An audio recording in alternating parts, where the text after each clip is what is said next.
Okay, तो topic है throughput costing. Basically इस पे हम लोग जो की फैक्टर इंटर में सीखा, लिमिटिंग फैक्टर, की फैक्टर, और यहाँ पे अपन उसके लिए वर्ड यूज करते हैं बॉटल नेक रिसोर्सेस। बॉटल नेक रिसोर्सेस यानी कैसे, कभी जैसे ये पानी का बॉटल है, अगर मैं इसको उल्टा करूँ तो पानी गिरना स्टार्ट होगा। लेकिन क्योंकि ये उसका जो एग्जिट है ना वो छोटा है, तो पानी पूरा फास्ट नहीं गिरेगा। लेकिन इमेजिन करो कि अगर पूरा बड़ा इसका अगर कैप रहता तो पानी तुरंत निकल जाता। तो ये दोनों का बॉटल नेक है, ये दोनों का फ्लो को रुका रहा है। ठीक है, तो वैसे अगर अपने को प्रोडक्शन करना है, बल्क में करना है, फास्ट करना है, लेकिन अपने सामने कुछ प्रॉब्लम्स है।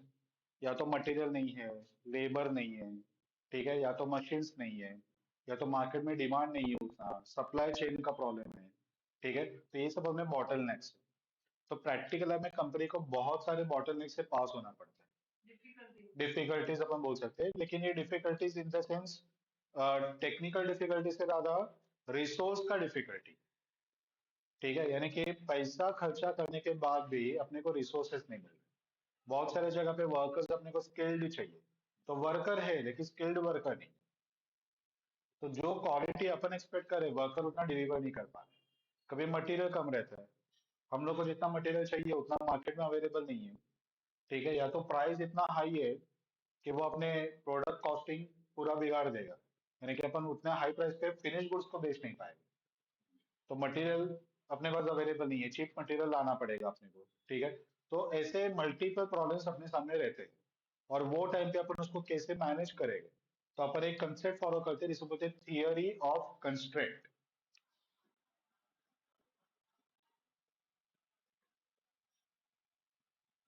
थियरी ऑफ कंस्ट्रेंट, ठीक है। और ये थियरी ऑफ कंस्ट्रेंट में हम लोग एक एक करके अपने जो प्रॉब्लम्स है उसको रिमूव करने को ट्राई करते हैं। ठीक है, तो वो कैसे रिमूव करना है वो अपने को टॉपिक के अंदर कवर करना है। अब सबसे पहले थियरी ऑफ कंस्ट्रेंट वगैरह में जाने से पहले थ्रूपुट का मीनिंग क्या है पहले वो समझते हैं। ठीक है, तो थ्रूपुट यानी कि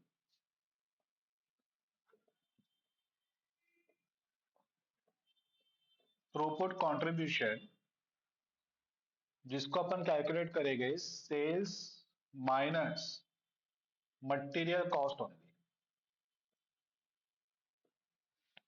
ये टॉपिक ये बोलता है कि अदर देन मटेरियल बाकी का हर कॉस्ट प्रैक्टिकल लाइफ में फिक्स कॉस्ट है। इवन लेबर भी फिक्स कॉस्ट है, डायरेक्ट एक्सपेंस भी फिक्स कॉस्ट है। So there is only a single variable cost जो है मटेरियल। ठीक है, अगर एक एग्जांपल तुम लोग को बताओ कि सपोज हम लोग वर्कर्स को अपॉइंट किया और उन लोग को पर यूनिट के ऊपर वेजेस दे रहे हैं या पर आवर के ऊपर वेजेस दे रहे हैं, तो एक्चुअली वो वेरिएबल हुआ। लेकिन इमेजिन करो कि पहले दिन में हमने उसको 4 घंटे काम दिया, तो उसको 4 घंटे का वेजेस मिला। वो घर पे चला गया लेकिन नाराज था कि उसको पूरा दिन काम करना था, हमने उतना काम दिया नहीं, उसका इनकम कम हो गया। लेकिन उसका एक्सपेक्टेशन है कि आज काम कम मिला, कल मिलेगा काम ज्यादा। तो नेक्स्ट डे आया, नेक्स्ट डे हमने उसको 6 घंटा काम दिया। ठीक है, बाद में उसके नेक्स्ट डे 3 घंटे काम दिया, कभी 2 आवर्स दिया, कभी 1 आवर दिया, कभी 8 आवर्स दिया, कभी 10 आवर्स दिया। अब अगर ऐसे ही चलाते रहे तो उसको लाइफ में स्टेबिलिटी कभी आएगा। तो उसको जहां से अच्छा ऑफर आएगा, जहाँ पे उसको कमिटमेंट दिया जा रहा है कि मैं तुझे डेली 8 आवर्स का काम देगा, वो वहां पे चला जाएगा। अपने पास क्यों रहे? बिजनेस अपन कर रहे हैं तो रिस्क अपने को लेना है। वर्कर अपने बिजनेस के लिए क्यों रिस्क ले अपने इनकम का? पॉइंट आया समझ में? यानी कि अगर सपोज प्रसाद सर यहाँ की क्लास के ऑनर है, तो उनको रिस्क टेक ओवर करना है, मैं क्यों रिस्क टेक ओवर करूं? आप मुझे कमिटमेंट दे दो, या तो आप लेक्चर दो, या तो लेक्चर के बिना भी मुझे पैसा दो, तो मैं आपके साथ काम करूंगा। वरना अगर आप कभी कभी लेक्चर दे रहे हैं तब इनकम आ रहा है, बाकी नहीं दे रहे तो इनकम नहीं आ रहा है, तो वो केस पे मुझे घर चलाना पॉसिबल नहीं होगा। तो वर्कर्स को भी एक कमिटमेंट चाहिए। ठीक है, तो वर्कर वेरिएबल पे काम करने को रेडी होते हैं, लेकिन जब भी अपन उन लोग को एक मिनिमम वर्कलोड वो लोग को प्रोवाइड करेंगे तब भी, यानी कि इनडायरेक्टली वो भी एक कमिटमेंट ही होगा। वो कमिटमेंट हुआ तो वो फिक्स कॉस्ट है। आ समझ में? तो एक ही वेरिएबल कॉस्ट है जो है मटेरियल, ऐसा ये टॉपिक बोलता है। ठीक है, रेगुलर मार्जिनल कॉस्टिंग में लेबर को भी वेरिएबल गिना जाता है, डायरेक्ट एक्सपेंस को भी वेरिएबल गिना जाता है, variable factory overhead, variable admin overhead, variable selling overhead, ये सब कुछ वेरिएबल है। लेकिन ये टॉपिक में सिर्फ एक ही वेरिएबल रहेगा, जो रहेगा मटेरियल। तो अगर इवन तुम लोग को सब में कोई कॉस्ट दिया, वहां पे लिखा कि वेरिएबल प्रोडक्शन ओवरहेड, तो भी उसको वेरिएबल मत गिनो, फिक्स गिनो। नाम ही वेरिएबल है लेकिन फिर भी उसको वेरिएबल नहीं गिनने का। तो टॉपिक का लॉजिक ये है कि there is only single variable cost, that is material. Material के अलावा बाकी सब कुछ फिक्स। पॉइंट आया समझ में? तो नाम पे नहीं जाना है, एक ही वेरिएबल मटेरियल को ही कंसिडर करना है। तो ये दोनों को देगा थ्रूपुट का कंट्रीब्यूशन। अब यही कंसेप्ट को यूज करके हम लोग को कुछ क्वेश्चन हमें पूछा जाएगा, उसका आंसर निकालना है।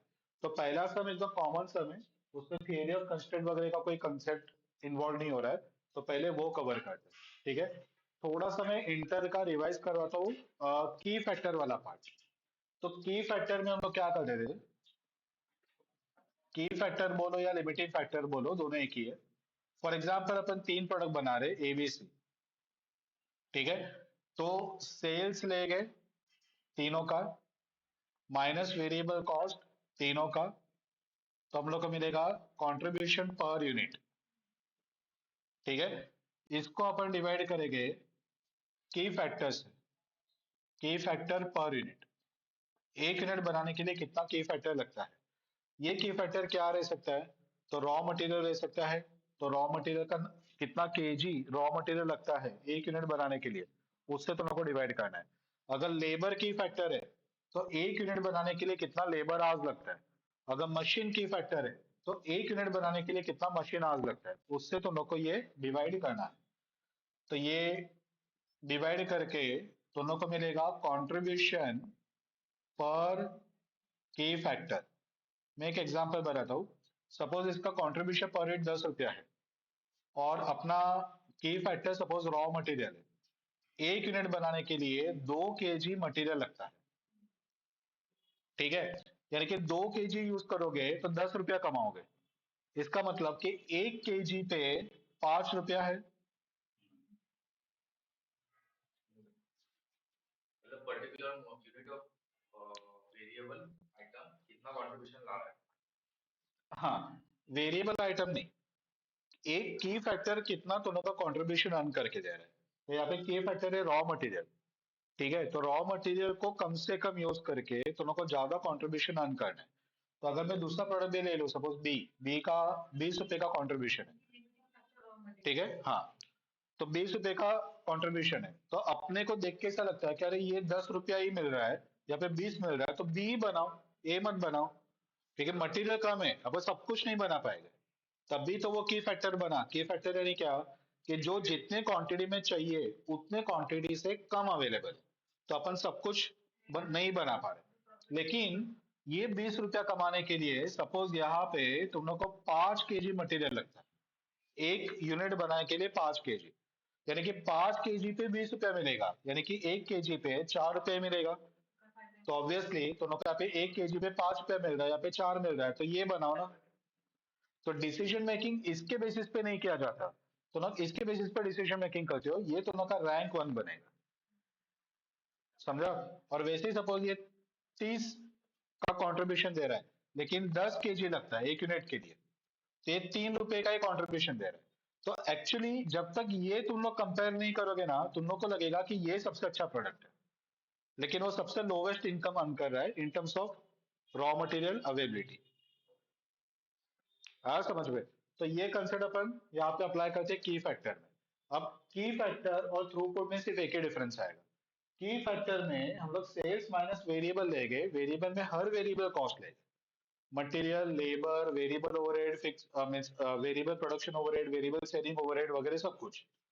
लेकिन यहाँ पे हम लोग वेरिएबल कॉस्ट में सिर्फ मटेरियल ही लेंगे। तो यहाँ पे फॉर्मेट क्या हो जाएगा थ्रूपुट के चैप्टर के अंदर, सेल्स माइनस मटेरियल, तो थ्रूपुट कंट्रीब्यूशन डिवाइड बाय की फैक्टर, तो कंट्रीब्यूशन पर की फैक्टर। की फैक्टर सिर्फ रॉ मटेरियल ही रहेगा, उसके नहीं, अलावा ऐसा जरूरी नहीं, ऐसा जरूरी नहीं, कभी कभी लेबर रहता है, कभी मशीन रहता है, कभी मटेरियल रहता है, तो अलग अलग की फैक्टर्स रह सकते हैं। ठीक है, यानी कि जो जितना चाहिए उससे कम है, तो उसको अपन की फैक्टर बोलेंगे, तो वो कुछ भी कम रह सकता है। मटेरियल, लेबर, मशीन, कुछ भी। आया समझ में? ओके, वो सम बताएगा अपने को कि की फैक्टर क्या है। अभी जो थियरी ऑफ कंस्ट्रेंट, अभी ये टॉपिक निकला है तो उसको ही मैं कंटिन्यू कर लेता हूँ। थियरी ऑफ कंस्ट्रेंट जो है ना, वो टॉपिक इससे रिलेटेड है कि ये की फैक्टर जो अपने को आंसर देता है ना, उस पे सिर्फ एक ही की फैक्टर रहेगा ना तो वो आंसर देगा। यानी कि सिर्फ रॉ मटेरियल ही कम है, लेबर है अपने पास, मशीन है। तो अपन ये ऑर्डर में प्रोडक्ट बनाएंगे, पहले बनाएंगे ए, बाद में बनाएंगे बी, बाद में बनाएंगे सी। अब ऑब्वियसली सी पूरा नहीं बनेगा क्योंकि मटेरियल कम है, तो अपने को सी का कुछ क्वांटिटी छोड़ना पड़ेगा, और बहुत शॉर्टेज है तो मे भी पॉसिबल कि सी के साथ साथ बी का भी कुछ क्वांटिटी छोड़ना पड़े। यानी कि प्रोडक्ट बनाना है तो पहले ए बनाओ पूरा, उसका मार्केट डिमांड पूरा फुलफिल होगा उतना बना लो, बाद में पूरा बी बनाने को ट्राई करो, जितना बी बना उतना बनाओ। अगर बी भी पूरा बन गया है, जितना मार्केट डिमांड उतना पूरा बन गया है, तो सी का नंबर आएगा। अगर बी नहीं बना तो सी का नंबर आएगा ही। पॉइंट आया समझ में? ठीक है। तो ये की फैक्टर का लॉजिक है, लेकिन प्रैक्टिकल लाइफ में एक सिंगल की फैक्टर नहीं रहता, मल्टीपल की फैक्टर्स रहते हैं। ठीक है, अब जैसे फॉर एग्जांपल हम लोग को foundation, inter, final 3 batches suppose classes में रन करना है, और प्रॉब्लम ऐसा आया कि सभी बच्चे लोग, या तो लोग को कॉलेज का टाइमिंग या तो जॉब का टाइमिंग है, एक ही टाइम पे सब बच्चे आने को बोलते हैं। तो पहला प्रॉब्लम, फैकल्टी 3 लाना पड़ेगा क्योंकि 3 लेक्चर साइमल्टेनियस चलाना है तो 3 फैकल्टी चाहिए। अभी कैसा है कि अगर एक के बाद एक लेक्चर रहेगा, तो मैंने पहला लेक्चर दिया सपोज फाइनल का, और मैं ही कंटिन्यू करूंगा तुम लोग को छोड़ के इंटर वालों के साथ, तो एक फैकल्टी से काम हो जाएगा, लेबर की फैक्टर नहीं है यहाँ पे। ठीक है, लेकिन अगर तीनों को एक साथ सिखाना है तो 3 फैकल्टी लगेगा, यानी कि लेबर की फैक्टर बनेगा। दूसरा, ये प्रीमाइसेस में 2 रूम्स है, तो रूम 2 है और 3 लोगों को 3 बैचेस को बिठाना है, तो दूसरा की फैक्टर बनेगा। आज समझ में? जैसे मल्टीपल की फैक्टर्स आ सकते हैं। सपोज तीसरा, कि हम लोग प्रोजेक्टर पे सिखाते हैं और 2 रूम में प्रोजेक्टर है, तो मशीन भी की फैक्टर है। पॉइंट समझा? ठीक है। तो प्रैक्टिकल में मल्टीपल की फैक्टर्स रहते हैं। अब ये मल्टीपल की फैक्टर में ये वाला जो वर्किंग है वो काम नहीं करेगा, क्योंकि ये सिंगल की फैक्टर रहेगा तो आंसर रहेगा, मल्टीपल की फैक्टर रहेगा तो कैसे आंसर देगा? ठीक है, तो वो टाइम पे लोग थियरी ऑफ कंस्ट्रेंट अप्लाई करते हैं। अब ये थियरी ऑफ कंस्ट्रेंट कैसे काम करता है, मैं इसका थोड़ा सा एग्जांपल देने को ट्राई करता हूँ। अब स्टूडेंट लाइफ में स्टूडेंट्स का जनरली प्रॉब्लम क्या रहता है? तो पहला प्रॉब्लम, 2016 सिलेबस से 2022 सिलेबस पे स्टूडेंट स्विच ओवर हुए, तो बुक्स नहीं है 22 सिलेबस में। ठीक है, सपोज ऑर्डर देने के बाद भी बुक्स जल्दी से आ नहीं रहे और एग्जाम तो का नजदीक है, तो ये पहला प्रॉब्लम के बुक्स नहीं। दूसरा, कि तुम लोग को पढ़ाई के लिए टाइम नहीं मिल रहा है क्योंकि जॉब का इश्यू है, जॉब से उतना छुट्टी नहीं मिल रहा है। ठीक है, तो तुम लोग को लिमिटेड टाइम में पढ़ाई करना है, ये तुम लोग के लाइफ का दूसरा प्रॉब्लम है। और सपोज तीसरा प्रॉब्लम, इमेजनरी एक लेते हैं, कि पढ़ने के बाद भी समझ में नहीं आ रहा। ठीक है, तो मुझे बताओ तीनों में से तुम्हारे लाइफ का जेन्युइन प्रॉब्लम क्या है? बुक्स नहीं है वो जेन्युइन है, टाइम नहीं है वो जेन्युइन है, कि समझ में नहीं आ रहा है वो genuine? Second rank one, third rank to. Genuine problem ये है कि समझ में नहीं आ रहा। अगर बुक्स दे भी दिया, पढ़ने के बाद समझ में नहीं आ रहा तो बुक का करोगे क्या? अगर तूने जॉब बीच में छोड़ने का डिसाइड कर लिया कि एग्जाम देना है, पास होना ही है, अगर जॉब छोड़ भी दिया लेकिन पढ़ने के बाद भी समझ में नहीं आ रहा है, तो जॉब छोड़ के फायदा क्या है? यानी कि पहला प्रॉब्लम कि बुक नहीं है, वो तुम्हारे लाइफ का जेन्युइन प्रॉब्लम नहीं है। टाइम नहीं है वो भी जेन्युइन नहीं है। जेन्युइन प्रॉब्लम है कि पढ़ने के बाद भी समझ में नहीं आ रहा। तो तीनों प्रॉब्लम में से तुम्हें को सिर्फ एक प्रॉब्लम को फोकस करना है, बाकी का 2 प्रॉब्लम ऑटोमेटिकली कैसे ना कैसा करके सॉल्व होता है। पॉइंट समझा? तो तीनों कंस्ट्रेंट है, तीनों कंस्ट्रेंट में से मोस्ट डोमिनेटिंग कंस्ट्रेंट अपने को फाइंड करना है। ठीक है, तो अगर सपोज तुमने कोई फ्रेंड से बुक उधार ले लिया, जिसका सपोज नेक्स्ट ईयर दिसंबर में अटेंड है, उसने अभी रजिस्टर किया है, तो उन्होंने उसका बुक ले लिया, एक प्रॉब्लम सॉल्व हो गया। वर्स्ट सिचुएशन में जॉब रिजाइन कर दिया, दूसरा प्रॉब्लम सॉल्व हो गया। लेकिन जब तक तीसरा प्रॉब्लम सॉल्व नहीं होगा तुम लोग आगे बढ़ नहीं पाओगे। तुम लोग को तीसरे प्रॉब्लम को फोकस करना है। तो पहले दो प्रॉब्लम का सॉल्यूशन कुछ ना कुछ निकल पाएगा। पॉइंट आया समझ में? ठीक है, तो वो मोस्ट डोमिनेटिंग तुम लोग का कंस्ट्रेंट है, वो तुम लोग को फाइंड करना है। अगर उसको फोकस किया तो बाकी के दो कंस्ट्रेंट बचते ही नहीं। ठीक है। लेकिन कभी कभी ऐसे होता है कि सपोज कोई बच्चा ऐसा है कि जिसको समझ में नहीं आ रहा, तो उसने उसका एक सॉल्यूशन निकाला कि चलो ऑनलाइन लेक्चर्स ले लिया या क्लासेस ज्वाइन कर लिया, तभी समझ में आने लगा। लेकिन अभी बुक नहीं है, तो पढ़ेंगे कहाँ से? ठीक है। तो वो उसको प्रॉब्लम आने लगा। तो उसने दूसरा कुछ अरेंजमेंट किया कि सपोज कोई दूसरे बच्चे से बुक उधार ले लिया, तो वहां से पढ़ना स्टार्ट किया, या तो पीडीएफ वगैरह डाउनलोड किया, प्रिंट वगैरह निकाला, कुछ अरेंज किया। तो दूसरा प्रॉब्लम सॉल्व हो गया। तो तीसरा प्रॉब्लम, ये कंपनी वाले छुट्टी नहीं दे रहे। ठीक है। तो मे बी पॉसिबल कि वो रिजाइन करने को जा रहा है, लेकिन उसको फाइनेंशियल प्रॉब्लम्स इतने हैं कि वो रिजाइन कर नहीं पा रहा है। ठीक है। और जॉब काफी अच्छा है, रेप्यूटेड कंपनी में है, या गवर्नमेंट जॉब टाइप है, भले ही छोटे लेवल पे, लेकिन अच्छा सिक्योर जॉब है। तो वो टाइम पे वो रेजिग्नेशन वो एक ऑप्शन देता नहीं है। तो अभी वो टाइम पे वो उसको कैसे मैनेज करेगा? तो उसको एक एक करके प्रॉब्लम को सॉल्व करना पड़ेगा। और यही अपन थियरी ऑफ कंस्ट्रेंट में अप्लाई करते हैं कि पहले जो मोस्ट डोमिनेटिंग प्रॉब्लम है उसको सॉल्व कर। तो उन्होंने बाकी सॉल्व कर लिया, लेकिन डोमिनेटिंग प्रॉब्लम को सॉल्व नहीं किया, तो उनका लाइफ अभी भी इजी नहीं है।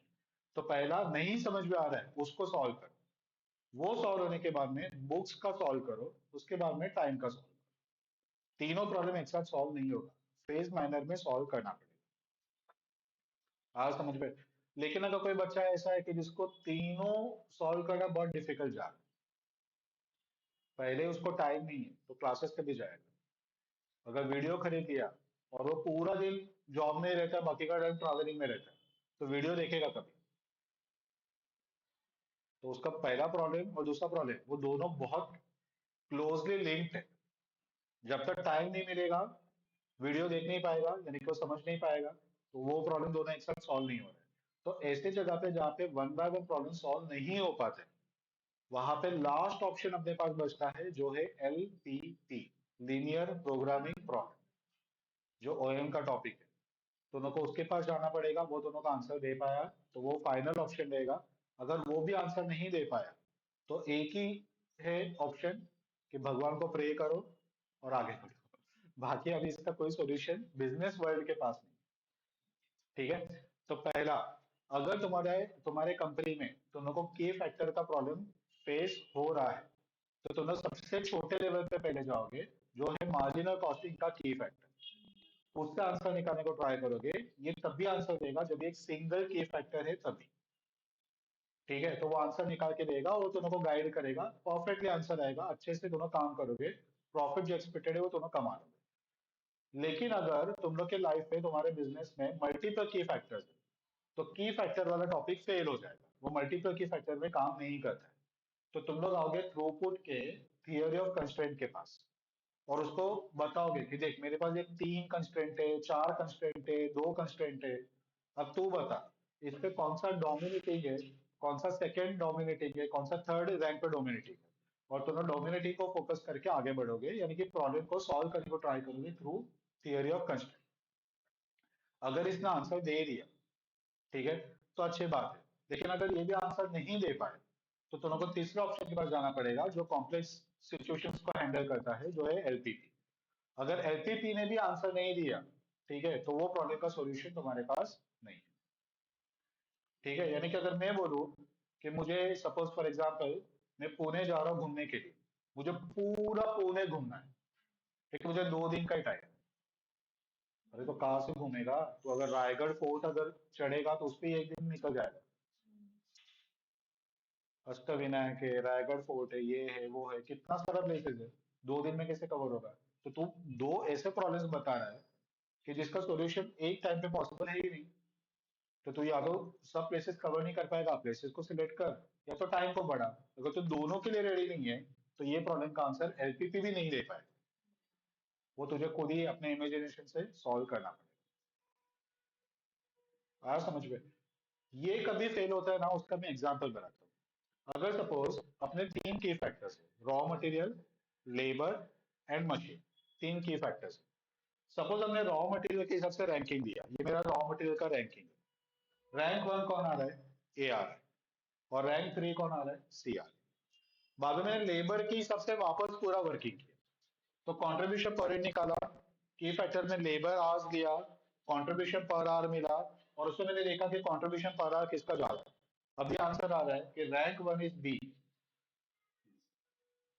ठीक है, और rank three suppose A R. बाद में मैंने मशीन आवर्स वाला की फैक्टर लिया, मशीन आवर्स से पूरा वर्किंग किया, वापस देखा, तो उस पर रैंक आ रहा है वन सी। अरे तो एक को सॉल्व करने को जाओगे तो वो बोलते कि पहले ए बना, दूसरे को सॉल्व करने को गए तो बोल रहे कि बी बना, तीसरे को बोला तो बोल रहे कि सी बना। तो थियोरी ऑफ कंस्ट्रेंट काम नहीं कर पा रहा है। अगर तीनों सेम आंसर देंगे ना, कि सपोज रॉ मटेरियल ने बोला कि ए फर्स्ट रैंक है, लेबर ने भी बोला ए फर्स्ट रैंक है, और मशीन ने भी बोला ए फर्स्ट रैंक है, तो प्रॉब्लम सॉल्व हो गया। पहले ए बना लो, तीनों के हिसाब से सेम रैंक है। आया समझ में? तो जब तक रैंकिंग ही डिफरेंट आएगा, वहां पे ये थियोरी ऑफ कंस्ट्रेंट भी फेल होगा, और वो टाइम पे तुमको कंपलसरी एलपीपी के पास जाना पड़ेगा, क्योंकि तीनों जन अलग अलग प्रोडक्ट को रैंक दे।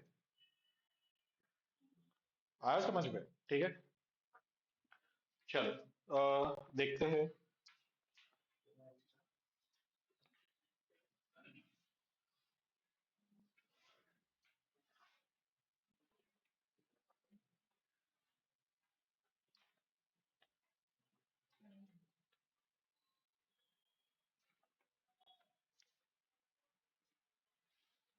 चलो question number one, the following data is used to answer A B and C below. तो नीचे तीन क्वेश्चन पूछा है, ए बी सी, एमसीक्यूज है, चार ऑप्शंस दिया है, तो उसका आंसर देना, और उसके लिए एक टेबल दिया हुआ है। ठीक है, अब ये टेबल में क्या दिया देखते हैं। HGPLC manufactures four products. The unit cost, selling price, and bottleneck resources detail per unit are as follows. Selling price चारों का दिया है, मटेरियल दिया है, लेबर दिया है, वेरिएबल ओवरहेड है, फिक्स ओवरहेड है, और बॉटलनेक रिसोर्सेस इन टाइम्स दिया है, यानी कि मिनट्स में दिया है। यानी कि इसको लेबर आवर गिनो या मशीन आवर गिनो, वो उन्होंने स्पेसिफाई नहीं किया, लेकिन मिनट्स ये की फैक्टर है। ठीक है, तो एक यूनिट बनाने के लिए कितना मिनट्स लगता है? W और X के लिए 10-10 मिनट, Y 15 और Z 15 मिनट। ठीक है, फर्स्ट क्वेश्चन नंबर ए क्या है? Assuming the labor is a unit variable cost, if the products are ranked according to their contribution, the most profitable product is। Option दिया है W X Y Z, यानी कि most profitable यानी कि rank one कौन? अब question ये आता है कि ये जो पॉइंट नंबर ए वो लोग पूछ रहे हैं, वो रेगुलर मार्जिनल कॉस्टिंग के पॉइंट ऑफ व्यू से पूछ रहे हैं कि थ्रूपुट के हिसाब से पूछ रहे हैं? नहीं, बॉटल तो दोनों में आता है। अब इससे सिर्फ उसका टर्म अलग है, इसको यहाँ पे की फैक्टर या लिमिटिंग फैक्टर बोलते हैं, और यहाँ पे बॉटल नेक बोलते हैं। दोनों का मीनिंग एक ही है। ठीक है, तो बॉटल नेक से क्लियर नहीं होता, मार्जिनल क्यों है? बराबर, उन्होंने बोला कि labour is unit variable cost. Marginal में हर वेरिएबल कॉस्ट को वेरिएबल कॉस्ट ही बोलते हैं, थ्रूपुट में से मटेरियल को वेरिएबल बोलते हैं। यानी कि अगर ये लोग लेबर को वेरिएबल लेने को बोल रहे हैं, यानी कि लोग थ्रूपुट अप्लाई नहीं कर रहे, ये लोग रेगुलर मार्जिनल अप्लाई कर रहे हैं। क्या वर्ड मीन्स वो जब ये थ्रूपुट का ही सम रहेगा तो कोई डाउट ही नहीं है, तुम लोग ये मटेरियल को ही वेरिएबल गिनोगे, बाकी वेरिएबल वर्ड को भी इग्नोर करोगे। लेकिन यहाँ पे उन्होंने क्या बोला कि assuming labour is a unit variable cost, यानी कि लेबर को वेरिएबल ट्रीट करो, और उसके बेसिस पे बताओ कि कौन सा प्रोडक्ट ज्यादा प्रॉफिटेबल है। यानी कि ये लोग थ्रूपुट अप्लाई करने को नहीं बोल रहे, ये लोग मार्जिनल अप्लाई करने को बोल रहे। सब वेरिएबल लेना पड़ेगा, वेरिएबल ओवरहेड भी लेना पड़ेगा। ठीक है, तो ये अपने को पहला क्वेश्चन दिया है। तीसरा क्वेश्चन देखो, उस पर तुमको क्लिक होगा मैं क्या बोल रहा हूँ। तीसरा क्वेश्चन सी वाला question, if company adopted throughput accounting and products were ranked according to product return per minute, the highest earned product would be। वहां पे क्लियरली बोला है कि थ्रूपुट अकाउंटिंग अप्लाई करो। अगर थ्रूपुट अकाउंटिंग अप्लाई किया तो सेल्स पे सिर्फ मटेरियल को वेरिएबल गिनना है, लेबर को भी वेरिएबल नहीं गिनना है। इवन जो वर्ड दिया है वेरिएबल ओवरहेड, वेरिएबल वर्ड को इग्नोर करके ओवरहेड को भी फिक्स में ही काउंट करना है। आया समझ में मैं क्या बोल रहा हूँ? तो जहाँ पे सबने स्पेसिफिकली बोला रहेगा कि थ्रूपुट ही अप्लाई करो, तो पे मटेरियल ही एक वेरिएबल है, कोई डाउट ही नहीं है। लेकिन जहाँ पे लोग स्पेसिफिकली बोल रहे हैं कि लेबर को भी वेरिएबल गिनो, इसका मतलब कि वो लोग थ्रूपुट अप्लाई करने को नहीं बोल रहे, वो लोग रेगुलर मार्जिनल कॉस्टिंग बोल रहे हैं। क्लियर है? चलो, तो पहले वाले का आंसर निकालते हैं। अगर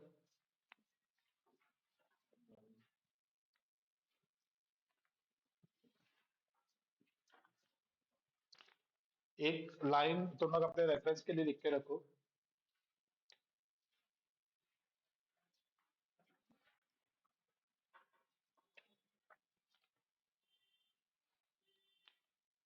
Here labor is considered as a variable cost.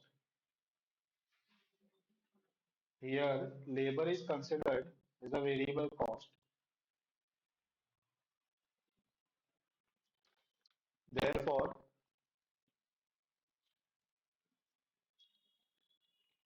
it is the application of marginal costing. It is the application of marginal costing and not the throughput costing.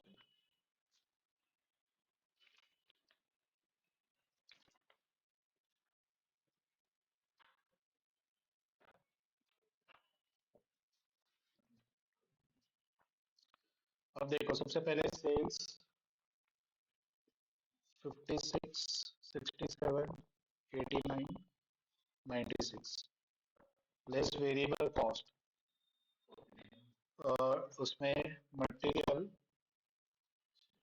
22, 31, 38, 46, labour 15, 20, 18, 24, variable overhead 12, 15, 18, 15,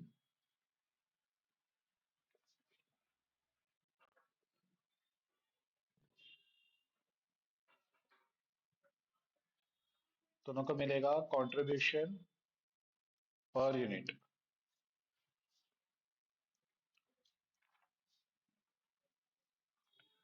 divide by bottleneck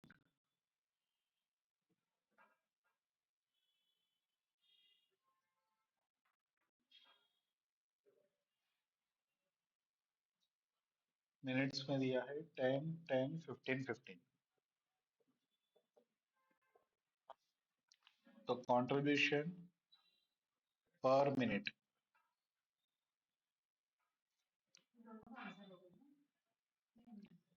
नहीं ये सिर्फ पहले वाले का होगा।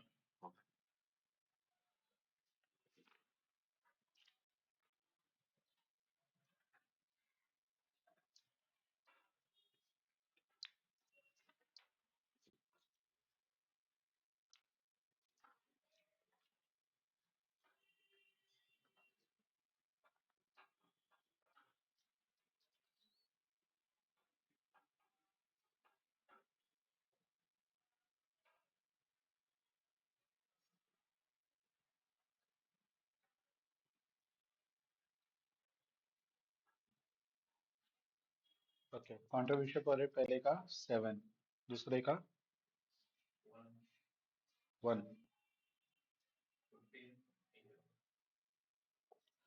तो ये हो जाएगा 0.7, ये 0.1, ये 1, 7, 3। अब इसको अपने को रैंक देना है। हाईएस्ट आ रहा है ये, दूसरा आ रहा है ये थर्ड, और ये फोर्थ।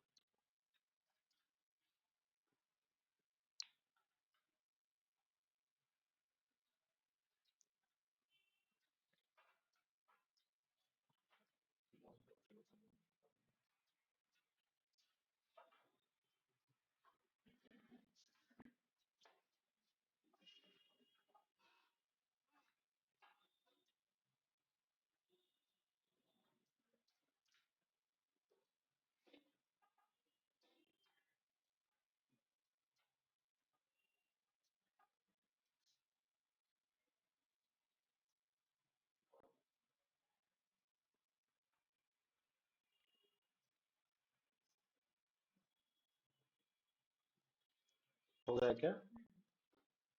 तो जस्ट एक लाइन में कंक्लूड कर दो कि most profitable product is product Y, option C.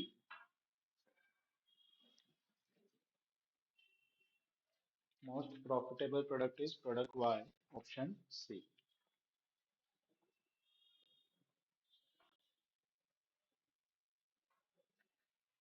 Point number B अपन बाद में लेते, पहले पॉइंट नंबर सी ले लेते। अब सी में क्या बोल रहे हैं? If the company adopted throughput accounting and products were ranked according to their product return per minute, highest ranked product would be। ये तुम लोग का कंट्रीब्यूशन पर minute is nothing but product return पर मिनट है। यहाँ पे रिटर्न्स क्या है? कंट्रीब्यूशन है ना। तो कंट्रीब्यूशन पर मिनट ही है, ये प्रोडक्ट रिटर्न पर मिनट है, लेकिन जस्ट यहाँ पे हमने मार्जिनल अप्लाई किया तो सभी को वेरिएबल गिना। और अगर थ्रूपुट अप्लाई करें तो लेबर ओवरहेड को निकाल दो। ठीक है, तो सेल्स माइनस मटेरियल वो आएगा throughput contribution divide by bottleneck same. तो दोनों को मिलेगा कंट्रीब्यूशन पर मिनट, उसको नाम चेंज करके प्रोडक्ट रिटर्न पर मिनट, और उसको रैंक देना है। ठीक है, तो बना दो ये सी वाले का आंसर।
हाईएस्ट में सेम आ रहा है क्या? सेकेंड है तो उसके लिए चलेगा, वो दोनों को रैंक टू दे देने का।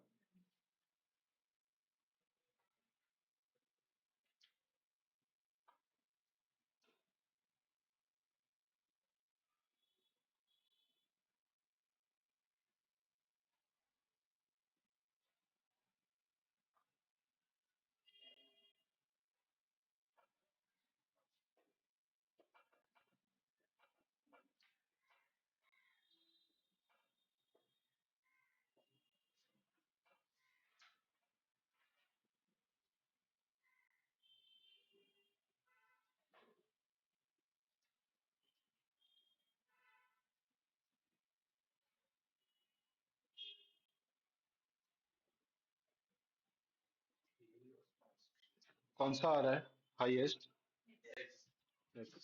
तो कंक्लूड कर दो।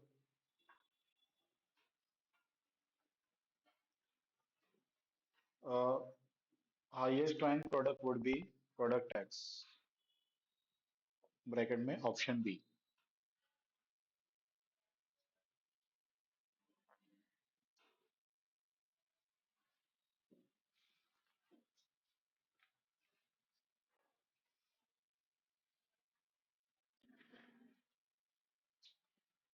चलो अभी बी वाला क्वेश्चन क्या है वो जरा देखते हैं। Assuming that labor is unit variable cost, यानी बताओ थ्रूपुट या मार्जिनल? मार्जिन। ठीक है, लेबर को वेरिएबल गिनने को बोल रहे हैं। If budgeted unit sales are in the ratio of W2 X3 Y3 Z4 and monthly fixed costs are budgeted to be 15,000, the number of unit of W that would be sold at the budgeted break-even point is nearest to। Question क्या पूछ रहे हैं कि अगर sales का जो units है वो 2:3:3:3:4 के रेशियो में रहेगा, ठीक है, चारों प्रोडक्ट का, और अगर कंपनी का फिक्स कॉस्ट 15,000 है तो ब्रेक इवन के लिए W का कितना यूनिट बेचना पड़ेगा? ब्रेक इवन के लिए W का कितना यूनिट बेचना पड़ेगा, ये वो लोग पूछ रहे हैं। अब ये जो एक्चुअली क्वेश्चन है ये तो उनका मार्जिनल में ब्रेक इवन का जो चैप्टर है उसका है, और सिचुएशन ऐसा है कि ब्रेक इवन के लिए सिंपल जो फॉर्मूला आता है ना, यूनिट में पूछा है, तो break even point equal to fix cost divide by contribution per unit, ये फॉर्मूला है ब्रेक इवन फाइंड करने के लिए। लेकिन ये तब भी अप्लाई हो सकता है जब भी कंपनी का एक सिंगल फिक्स कॉस्ट है, स्ट्रेट फिक्स कॉस्ट, उस पर अप्स एंड डाउन्स नहीं हो रहे, ठीक है, और एक सिंगल कंट्रीब्यूशन पर यूनिट है, यानी कि वो भी चेंज नहीं हो रहा है। कभी कभी ऐसे होता है कि प्रोडक्ट तुम लोग एक पर्टिकुलर क्वांटिटी एक पर्टिकुलर प्राइस पे बेच पाओगे, कंट्रीब्यूशन अलग रहेगा, बाद में दोनों को कुछ यूनिट बेचना पड़ेगा या तो हायर प्राइस पे या तो लोअर प्राइस पे, कंट्रीब्यूशन डिफरेंट रहेगा। एक सिंपल एग्जांपल, अभी अगर तुम लोग ऐसे स्टेशन जाओगे, बेशक भाजी वाले बैठे सब, वो भाजी वाले को भाजी फ्रूट्स वगैरह का भाव पूछो, आसमान पे रहेगा। लेकिन वही भाजी वही फ्रूट्स जब तुम लोग शाम को 9 बजे 10 बजे वगैरह घर पे जाने के टाइम पे भाव पूछोगे तो लोग ऐसे भी बोलेंगे लॉट में ले लो इतना एक भाव, क्योंकि लोग कभी घर पे जाना है, भाजी खराब हो जाएगा, पेरिशेबल है, नहीं बेचा तो लोग को कुछ भी नहीं मिलेगा, तो जो भाव मिल रहा है लेके बैठ जाओ। यानी कि इसमें कंट्रीब्यूशन सेम नहीं है वो लोग को, मॉर्निंग के टाइम पे कंट्रीब्यूशन ज्यादा है, इवनिंग के टाइम पे कंट्रीब्यूशन बहुत कम है, मे भी पॉसिबल है कि कंट्रीब्यूशन नेगेटिव भी रहेगा। वो लोग का परचेज प्राइस ही 15 रुपया है, वो लोग 12 रुपये में बेच रहे हैं, क्यों? नहीं बेचा तो 12 भी नहीं मिलेगा, 15 का कुछ तो रिकवर हो रहा है, लॉस 3 रुपए का हो रहा है। और अगर नहीं बेचा, ईगो पकड़ के बैठे कि जब तक हम लोग को रेगुलर प्राइस नहीं मिलेगा हम लोग नहीं बेचेंगे, तो पूरा 15 रुपये लॉस्ट हो जाएगा, कुछ भी नहीं मिलेगा। ठीक है, तो ये फॉर्मूला में ये दोनों कांस्टेंट रहना चाहिए, ये कंपलसरी है। लेकिन जब ये कांस्टेंट नहीं रहेगा तो अपन ये फॉर्मूला से आंसर नहीं निकाल सकते, तो अपने को इसका लॉजिक समझना पड़ेगा कि ब्रेक इवन का लॉजिक क्या है। ब्रेक इवन का सिंपल लॉजिक क्या है कि अगर सपोज मैं ग्राफ के फॉर्म में बताऊं, सपोज ये मेरा फिक्स कॉस्ट का बार है, ठीक है, ये लेवल तक मेरा फिक्स कॉस्ट है, तो ब्रेक इवन यानी क्या कि मैं एक एक करके यूनिट बेचना स्टार्ट करूंगा, मुझे कंट्रीब्यूशन मिलेगा। तो मैंने पहला यूनिट बेचा, मुझे इतना कंट्रीब्यूशन मिला, मैं ब्रेक इवन तक पहुंचा हूं क्या? नहीं, क्योंकि अभी तक जीरो प्रॉफिट नहीं है, कंट्रीब्यूशन माइनस फिक्स कॉस्ट किया तो जीरो आता है ब्रेक इवन पे। अभी मैं नेगेटिव में हूँ, मेरा फिक्स कॉस्ट ज्यादा है, कंट्रीब्यूशन कम है, मैंने यूनिट और बेचना स्टार्ट किया, कंट्रीब्यूशन बढ़ गया, लेकिन अभी भी ब्रेक इवन से नीचे हूँ। ऐसे करते करते जब भी मैं ये फिक्स कॉस्ट लेवल तक का कंट्रीब्यूशन अर्न कर लूंगा, ठीक है, तभी मैं ब्रेक इवन पे पहुंच जाऊंगा। तो ये कितने यूनिट पे ब्रेक इवन होगा ये मुझे फाइंड करना है, और ये यूनिट के बाद जब भी मैं और आगे बेचना स्टार्ट करूंगा तो वो मुझे प्रॉफिट जनरेट करेगा। और ये पहले का जो पार्ट है वो लॉस है, एग्जैक्टली ये पॉइंट वो तो ना का ब्रेक इवन। ये लॉजिक सिंपल। तो मुझे कंट्रीब्यूशन को बढ़ाना है, कहाँ तक लेके जाना है, फिक्स कॉस्ट के इक्वल लेके जाना है। कितने यूनिट पे वो फिक्स कॉस्ट को इक्वल होगा, वो मेरा ब्रेक इवन यूनिट है। सिंपल लॉजिक, समझ में आया? चलो तो अभी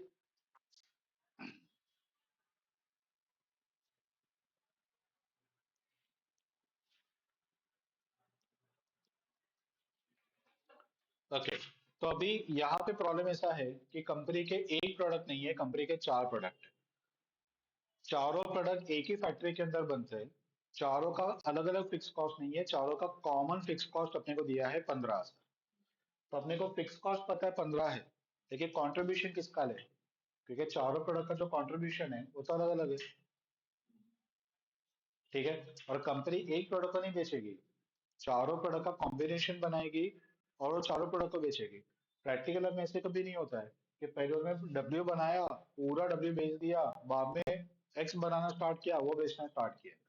अरे जब भी वो लोग, इवन ये भाजी वाले भी वो ठेला लेके आते, गाड़ी लेके आते हैं, तो एक गाड़ी में मल्टीपल प्रोडक्ट वो लोग के रहते हैं। तो लोग ऐसा कभी नहीं करते कि पहले एप्पल ही लेके आए, मॉर्निंग में पूरा एप्पल बेचा, बाद में बनाना लेके आए, वो बेचना स्टार्ट किया। वो लोग एक ही ठेले में सब कुछ लेके आएंगे, सब कुछ एक साथ बेचेंगे, कंट्रीब्यूशन एक साथ जनरेट होना स्टार्ट होगा। सिर्फ वो डिसाइड ये करेगा कि कौन सा क्वांटिटी उसको ज्यादा बेचना है, यानी कि उसको जिस पे ज्यादा प्रॉफिट दिख रहा है, कार्ड का मेजर पार्ट वो उससे फिल करेगा। और ऐसे प्रोडक्ट के जिस पे रिस्क ज्यादा है, उसका प्राइस ज्यादा है, कस्टमर खरीदेगा नहीं खरीदेगा पता नहीं है, उसका वो क्वांटिटी कम लेके आए। ठीक है, यानी कि क्वांटिटी का रेशियो वो खुद डिसाइड करेगा, लेकिन सेल सभी का एक साथ स्टार्ट होगा। पॉइंट समझा? और वो ही क्वांटिटी का रेशियो दोनों को सब में दिया हुआ है। तो क्वांटिटी का रेशियो क्या है?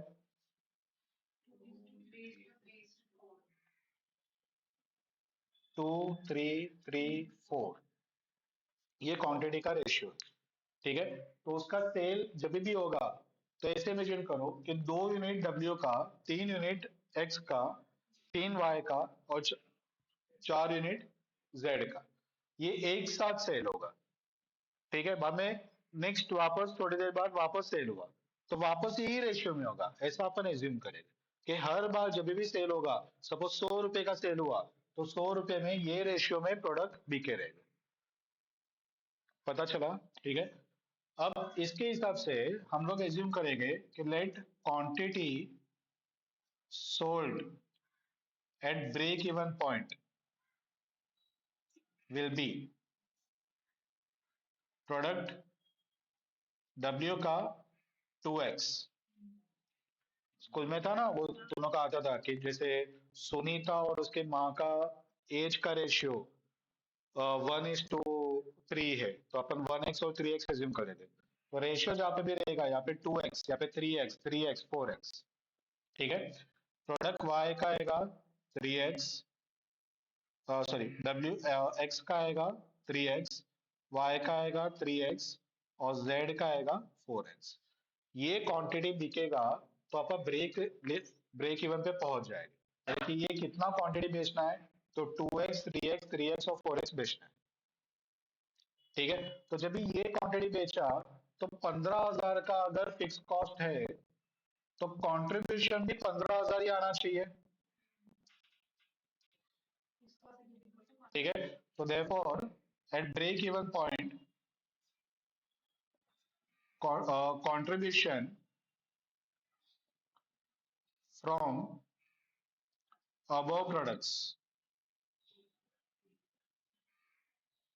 will be equal to fixed cost, that is 15,000। ठीक है, तो कंट्रीब्यूशन इक्वल टू 15,000। अब कंट्रीब्यूशन कितना है, तो प्रोडक्ट डब्ल्यू का 2x यूनिट है, इनटू उसका कंट्रीब्यूशन पर रेट कितना है, 7 रुपया। ठीक है, ये डब्ल्यू का कंट्रीब्यूशन होगा, एक्स का नंबर ऑफ यूनिट कितना है, 3x into 1 plus 3x into 15 plus 4x into 11।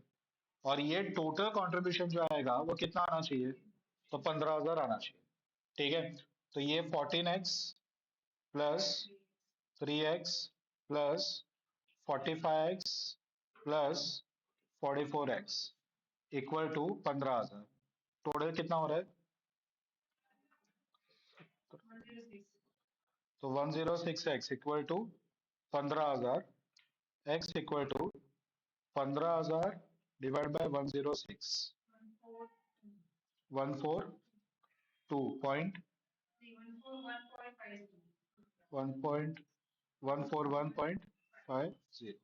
Okay, तो ये अपने को मिला x का वैल्यू। ठीक है, अब ब्रेक इवन क्वांटिटी बाकी सबका एक्चुअली बताने की जरूरत नहीं है। उन्होंने कौन से प्रोडक्ट का पूछा है? डब्ल्यू का। डब्ल्यू का ही पूछा है। ठीक है, तो बाकी का अपने को फाइंड करने की जरूरत नहीं, लेकिन जस्ट नॉलेज के लिए उसका 2x है और x का वैल्यू 141.50 आया, तो 2 इंटू 141.50 283। वैसे ही x का कितना आएगा? तो उसका 3x है, तो 3 इंटू 141.50 कितना आता है बताओ? 142.5, यानी कि इसको राउंड ऑफ करना पड़ेगा 425। Quantity can not be in fraction, तो उसको राउंड ऑफ करना पड़ेगा। वैसे ही y का सेम आएगा 425, क्योंकि उसका भी 3x ही है, और z का आएगा 4x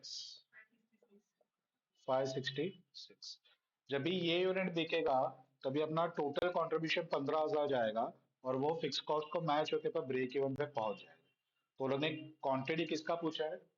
W का, तो आंसर आएगा 283। दिया है क्या ऑप्शन में 283? पता चला? तो ये लॉजिक वाइज, यहाँ पे अपन फॉर्मूला वगैरह में नहीं जा रहे।